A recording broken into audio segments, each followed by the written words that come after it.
Hello friends, आपका स्वागत है राम बेसिक स्टडी चैनल पर। देखिए, आज हमारा पॉलिटेक्निक एंट्रेंस एग्जाम का तीसरा चैप्टर मोशन यानी कि गति है। तो चलिए बिना टाइम वेस्ट के स्टार्ट करते हैं। तो देखिए, पहले बात करते हैं कि हम गति किसे कहते हैं। तो देखिए, कोई वस्तु किसी समय में अपनी स्थिति में परिवर्तन परिवर्तन ला दे तो उसे उस वस्तु की गति कहेंगे। देखिए कैसे, मान लीजिए कोई ऑब्जेक्ट है यहाँ पे। देखिए, अगर ये किसी समय में यानी कि मान लीजिए 2 मिनट 3 मिनट या 1 घंटा 2 घंटा 1 महीना 1 साल कितना भी समय हो, ये अगर हमारी यहाँ से यहाँ पर इस जगह आ गई तो ये हमारी इसकी गति कहलाएगी।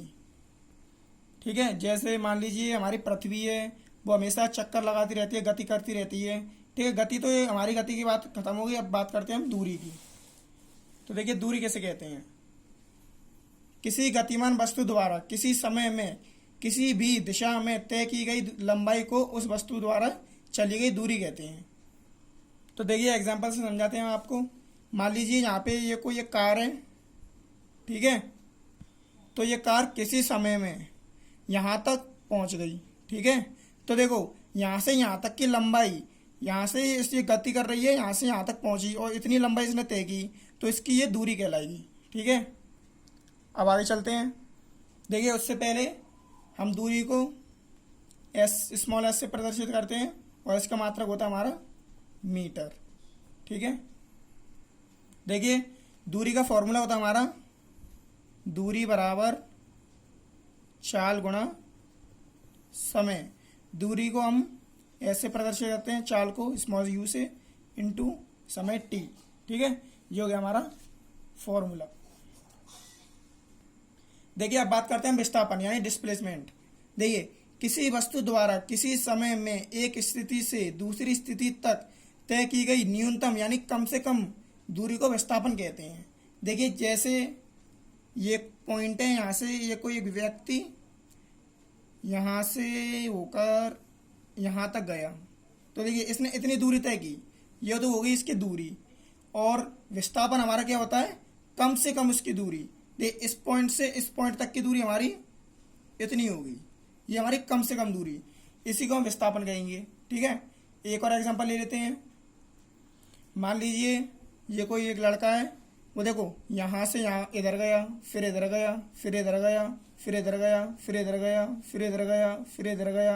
अब देखो इसने इतनी दूरी तय की, देखो यहाँ से यहाँ तक इतनी, यहाँ से यहाँ से यहाँ से यहाँ से यहाँ तक इतनी दूरी इसने तय की। ठीक है, इसमें से हमारा विस्थापन होगा इस पॉइंट से इस पॉइंट तक का, खाली इतना विस्थापन होगा हमारा। ठीक है, ये हो गया हमारा विस्थापन। और देखिए, एक और आपको चीज बताता हूं मैं। अगर कोई लड़का यहां से गया होकर यहाँ से इस पॉइंट से उसी पॉइंट पर दोबारा आ गया, तो देखो उसकी दूरी तो उसने इतनी तय की, यहाँ से लेके यहाँ तक दूरी तय की उसने, मगर उसका विस्थापन हमारा क्या होगा, 0 0। देखिए, क्योंकि इस पॉइंट से उसने शुरू किया, इसी पॉइंट पे आ गया, तो देखिए इस यहाँ पे हमने इस पॉइंट से किया था, यहाँ पे रुक गया, तो ये तो हमारा इतनी दूरी थी इसमें, तो ये हमारा हो गया विस्थापन। मगर इसमें देखो इधर से आ गया, उसी पॉइंट पर फिर से आ गया, इसमें कोई 2 पॉइंट तो है नहीं कि हम उसकी विस्थापन बता दें।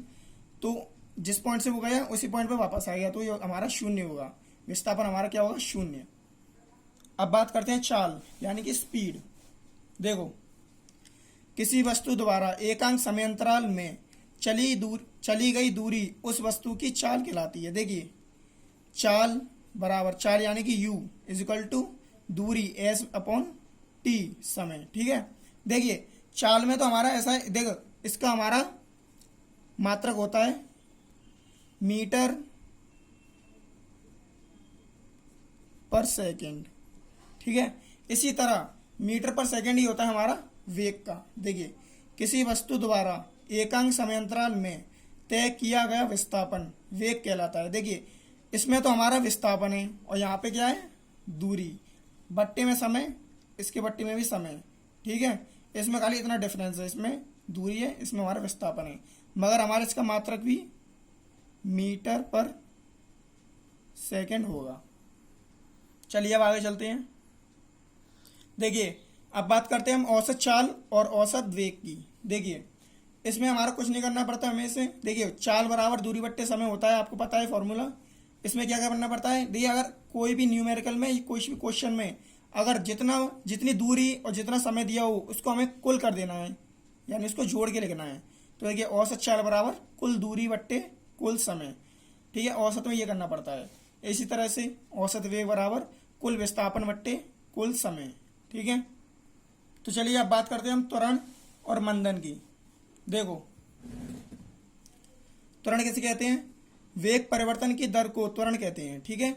देखिए कैसे, एग्जाम्पल मान लीजिए कोई गाड़ी है, इसको इधर से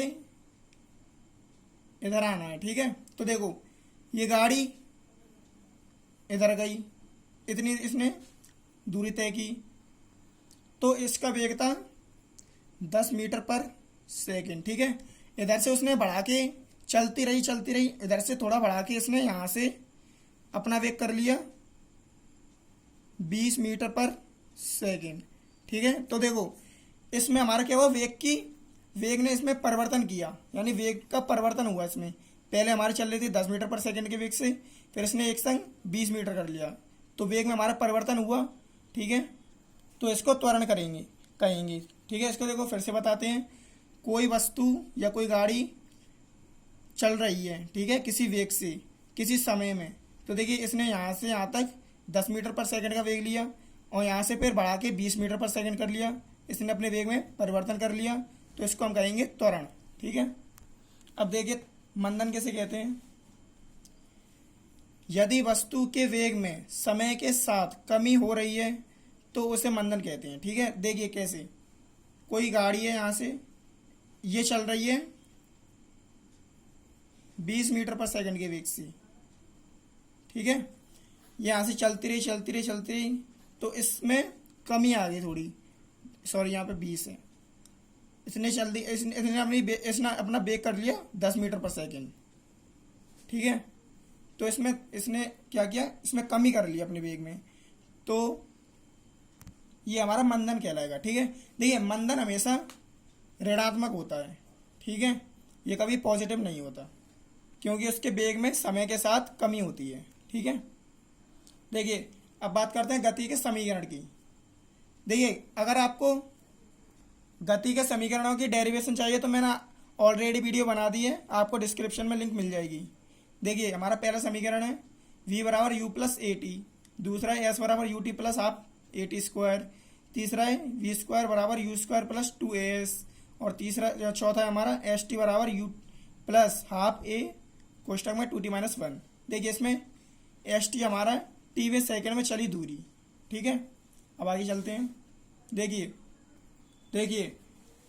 पहले तो हम ये बताते हैं, ये वाले हमारे समीकरण है, ये हम कब अप्लाई करते हैं, जब हमारा त्वरण धनात्मक हो, अर्थात त्वरण की दिशा वेग की दिशा के अनुदिश हो। और इसमें क्या करते हैं, जब हमारा त्वरण ऋणात्मक हो, मतलब त्वरण की दिशा वेग की दिशा के अनुदिश हो, सॉरी अनुदिश नहीं विपरीत हो, ठीक है। देखिए इसमें हमारे सब ये माइनस के हो जाएंगे त्वरण, देखिए इसमें सारे ये प्लस हैं, प्लस की जगह यहाँ पे हम रख देंगे माइनस, ठीक है। अब देखिए अब बात करते हैं गुरुत्व के अंतर्गत गति। देखिए जब कोई वस्तु पृथ्वी तल से ऊपर गति करती है तो गुरुत्वीय त्वरण जी के अधीन वह गति करती है, ठीक है। मतलब हमने कोई ऑब्जेक्ट पृथ्वी तल से ऊपर की ओर फेंका तो वह जी के अधीन, गुरुत्वीय त्वरण जी के अधीन गति करेगी। जी का मान होता है हमारा 9.8 मीटर पर सेकंड स्क्वायर या फिर 32 फीट पर सेकंड स्क्वायर, ठीक है। अब देखिए ये हमारे इसके समीकरण है, देखिए इनको याद करने की अच्छी ट्रिक है हमारी। देखिए ये हमारे समीकरण है, इनमें देखिए हमने एस की जगह तो एच रख दिया है और ए की जगह जी रख दिया है। जैसे देखिए v बराबर u प्लस ए टी, ए की जगह यहाँ पे जी है, देखिए v बराबर u plus minus G T, ठीक है। प्लस माइनस का मतलब है हमारा जब कोई वस्तु हमारी ऊपर से पृथ्वी तल की ओर नीचे आती है तो हम जी का मान प्लस लेंगे, ठीक है। अगर ऊपर से हम नीचे से ऊपर की ओर फेंकते हैं तो जी का मान हम माइनस लेंगे, ठीक है। अब देखिए आगे एस बराबर U T plus half A T square. अब देखिए एस की जगह एच और जी की जगह ए की जगह जी, तो देखिए एच बराबर U T plus minus 1/GT²। ठीक है, इसी तरह ये है v² बराबर u² प्लस माइनस 2GH। ठीक है, यहाँ पे होता है v² बराबर u² प्लस 2AS, यहाँ पे हमारा GH। ठीक है, अब देखिए आगे u प्लस माइनस जी हाफ g कोष्टक में 2t माइनस 1। ठीक है, यहाँ पे ये हमने बता दिया है s बराबर h रखना है और a बराबर g रखना है। ठीक है, तो देखिए अगले पार्ट में हम इसके मोस्ट इंपॉर्टेंट क्वेश्चन लाएंगे जो एग्जाम में बार बार पूछे जाते हैं। और अगर आपको हमारी वीडियो अच्छी लगी हो तो वीडियो को लाइक करना और चैनल को सब्सक्राइब करना। Thank you.